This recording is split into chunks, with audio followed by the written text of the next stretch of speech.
كمي وعيلكم كمي تخونوا لو ما عدتنا نخحكوا ما عد صو ناين دمني خخون تقوموا ترى ولا خلنا نقرأكم تحنك نقرأكم ناي زي تزازم فقرا وقعزوي إذا قبل كله فقرات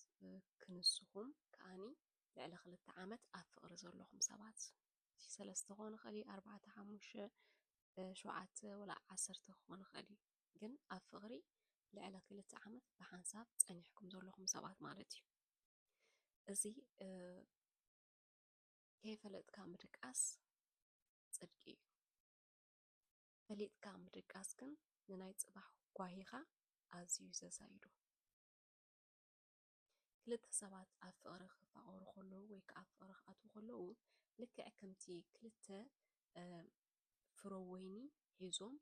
يراخبو خمزلو كيركم سودو تودنا تفروين اللو هذا أقول أنا تفروين اللو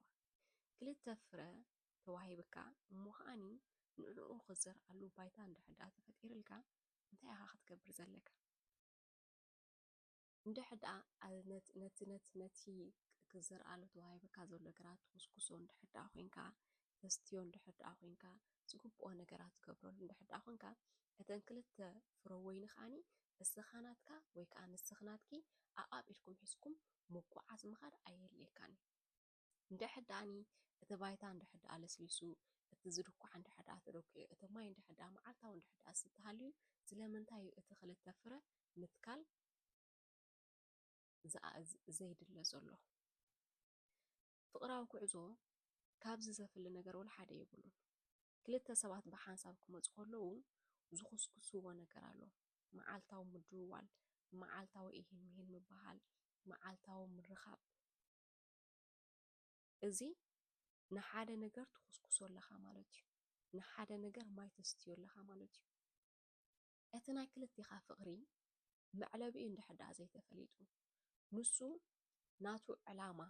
ናቱ ሓሳባት ናቱ ከያይዳ ናቱ መሓዙት ናቱ መገዲ ናቱ ጠባያትን ባህርያትን ንስኺ ናትክ ጠባያት ልክዕ ከምቲ ናቱ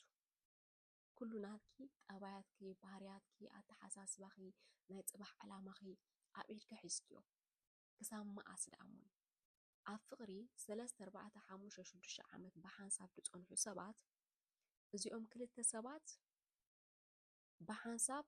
ንኽነብሩን ንኸይነብሩን ዘይወሰኑ ሰባት እዮም እዞም ሰባት ብሓንሳብ ንኽነብሩን ንኸይነብሩን ዘይወሰኑ ሰባት እዮም ዘይፈለጡ ሰባት እዮም ንኽፈልጡን ንኸይፈልጡን ከዓኒ ተፈልጥዎ እውን ኣይደልዩን ምክንያቱ እቲ ዝወስድዎ ውሳነ ስለ ዘፍርሖም እንድሕዳ እዘን ክልተ ፍረወይኒ እንድሕዳ ብሓንሳብ ኣብ ሓንቲ ባስኬት ወይ ከዓ ኣብ ሓንቲ ቦታ እንድሕዳ ተኺልየንሲ ከዓብያ እንዴን ክፈርያ እንዴን ክጠናነጋ እንዴን ድሓር መውፅእ የብለይን ድሓር ከመኸድ የብለይን ድሓር ከመልቀቕ የብለይን ድሓር ከመጋማጠል የብለይን ሓሳበይ እንተተቐየረኸ ምስቲኣ እምበር ኣብቲ እምበር ከምቲ እምበር ተረዲኽናኒ ፍቕራዊ ህይወት ካብዚኦም ክልተ ወይኒ ዝፈሊ ወላ ሓደ የብሉን እስኺ እንድሕዳ ምስ ወዲ እዚ ልዕሊ 2 ዓመት እንድሕዳ ጌርካ ሓሊኺ እሞ ከዓኒ ዕላማኹም ናይ ክልቲኹም ብሓንሳብ ዝሓንጠጥኩሞ ዕላማ እንድሕዳ ዘይብልኩም ኣተሓሳስባኹም ኣጠማምታኹም ኣብ ህይወት እንድሕዳ ዘይሳነ ኮይኑ እንድሕዳ ናይ ጽባሕ ዕላማኹም ትኾንዎ መጻኢኹም ከም ዓብ ኣርእስቲ ተላዒሉ ይህን ዘይባሃል እንድሕዳ ኮይኑ ንምንታይ ትኹስኩስ ኣለኺ እንታይ ትኹስኩስ ኣለኻ ንምንታይ ተስትዩ ኣለኹ እንታይ ተስት ኣለኻ እዚ ሕጂ ኦ ማይ ጋድ ኣነ 10 ዓመት ጌረ ምሳኻ ዕድሜ ወሲድካለይ ከምኡ ዝበሃል ነገር የለን ጓል ኣንስተይቲ ትጸንሒ ፍታውክ ብድሌትኪ ኢኻ ትጸንሒ ወዲ ተባዕታይ ትጸንሕ ፍታውካ ብድሌትካ ኢኻ ትጸንሕ ልክዕ ከምቲ እታ ጓል ኣንስተይቲ ዕድሜኣ ተጥፍኦ እቲ ወዲ ተባዕታይ እውን ዕድሜኡ ዘጥፍኦ ዘሎ እሞ ምዝ 5 ዓመት ምዝ 10 ዓመት ምዝ 7 ዓመት እንደገይረ ሕጂ ኣሙኒ ዕድሜ ወሲድካለይ ነው ዕድሜ ዝወሰደልክ ሰብ የለን እኳ ደኣ ንስኺ ተዓቂብኪ ኢኻ ዘለኺ ምስ ሓደ ኸቢር ከተሓፊርኪ እንድሕዳ ፀኒሕኪ እሙኻ ኣብ ዘለኽዮ ምስ ዘለኽዮ ኮንክ ነብስኺ ክትሃንፅ እንድሕዳ ፀኒሕኪ ጽባሕ ንጎሆ ኣብ ዓመት 2 ዓመት ደስ ዝበለኪ ሰብኣይ መሪፅኪ ክትምርዓዎ ትኽእል ካብተን ብዘይ ወዲ ሲንግል ኮይነን ካብተን ብዘይ ወዲ ሲንግል ኮይነን ኣብቲ ሓደ ደይቲ ኸዳ ምስቲ ሓደ ላለያ ምስቲ ሓደ ፈቐራ ምስቲ ሓደ ወርሒ ምስቲ ሓደ 2 ወርሒ ምስቲ ሓደ 5 ምስቲ ሓደ ዓመት ዝኸዳ እታ ምስ ሓደ ወዲ ኣብ ፅኑዕ ሪሌሽንሽፕ ካብ 2 ክሳብ 3 ክሳብ 4 ዓመት ምስኡ ፀኒሓ ዝተፈላለየት ጓል እሞ ከዓኒ ናይ ጓል ዕድመ ገደብ ኣለዎ።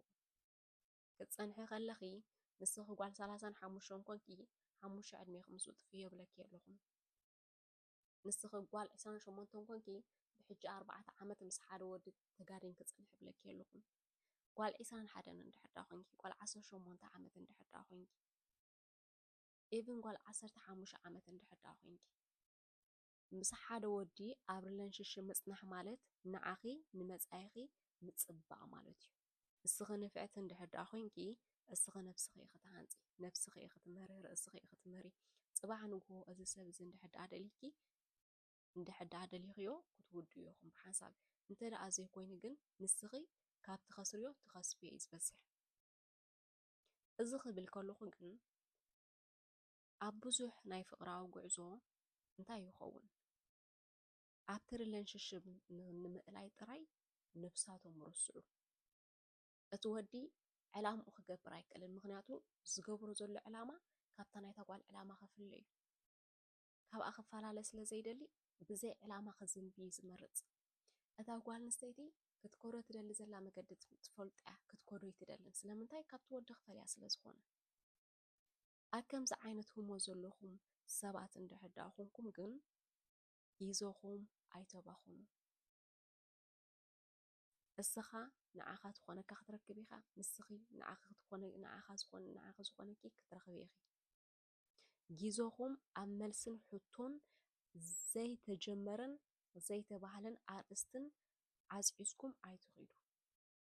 ክበሃል ዘለዎ በልዎ ክሕቶ ዘለዎ ሕተትዎ ክዛረበሉ ዘለዎ ነገራት ተዘራረብሉ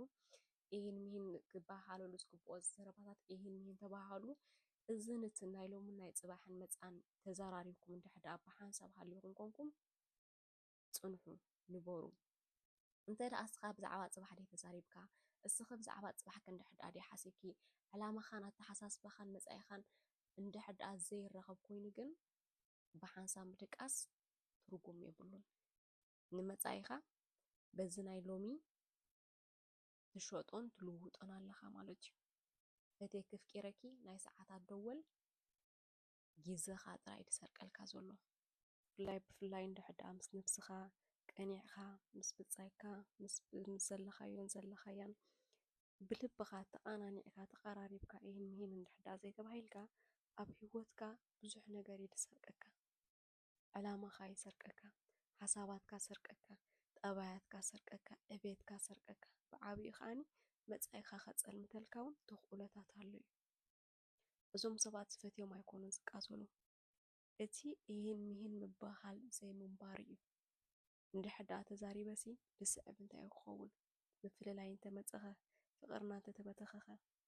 እቲ ዝበሃል በሎ እቲ ዝኸውን ኩኖ እንድሕር ዳ ቀፀልቲ ኢኹም ነበርቲ ኢኹም ሃለውቲ ኢኹም እንድሕር ዳ ኢልኩም ፍቕርኩም ክትከል እዩ። ኣብ ፍቕሪ ኣካዊንካ የለን ብቕንዕና ክልቲኻ ይህን ሚሂን ተባሂልካ ትምስርቶ ነገር እዩ ኩሉ ግዜ ፅባሕ ዝዕውተካ ማለት እዩ። ዝኾነ ይኹን ናይ ይህን ሚሂን ትበሃሃሉ ብዛዕባ ሂወትኩም ዘለኹም ነገራት እንድሕር ዳ ሃልዩ ብዋትስኣፕ ክትረኽቡን ትኽእሉ ኢኹም ማለት እዩ።